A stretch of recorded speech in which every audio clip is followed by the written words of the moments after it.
Владата предвиди над 17 милиони евра за мерките кои ќе помогнат на стопанството за да си најдат работници, а работниците да си најдат соодветно работно место, најави денеска премиерот Зоран Заев со штипскиот бизнис сектор. Проблемот е меѓу другото преку процесот на преквалификација, преку можноста да луѓе кои што завршиле соодветно образование, но немаат работа за тоа место, директно да ги преквалификуваме за работни места таму каде што треба. Државата тоа ќе го изфинансира комплетно и тоа е делот на моделите кои што се применуваат во Германија, во Швајцарија, во Австрија, познато дуално образование или слично.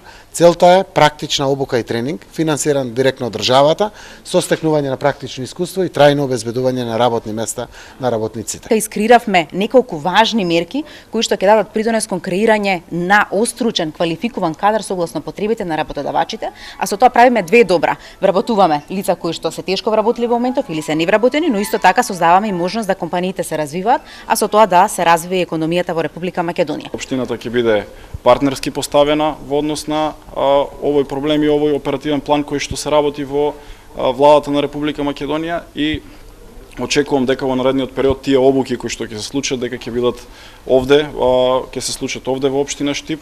Што се однесува за малиот процент на искористеност на субвенциите од Законот за минимална плата, за кои работодавачите имаат забелешки, заявили дека веќе ги почнале разговорите со бизнис секторот, како да ги надминат проблемите кои ги имаат со институциите.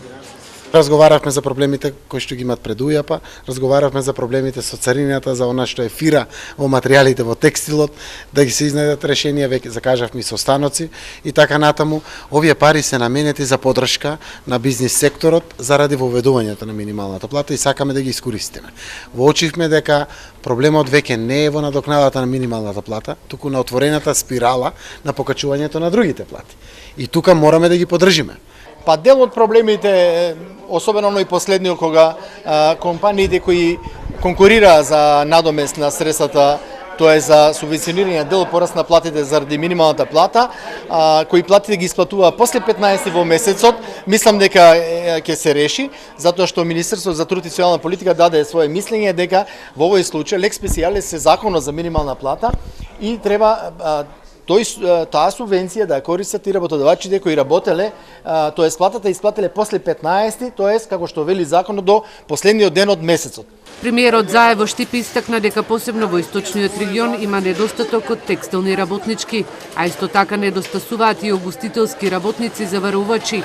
Според него има дејности каде што платите растат, но нема квалификувана работна сила.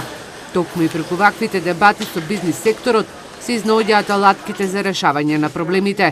Како што рече Заев, социјалниот диалог мора да постои со цел државата да оди напред, работниците да имаат повисоки плати и младите да остануваат во земјава.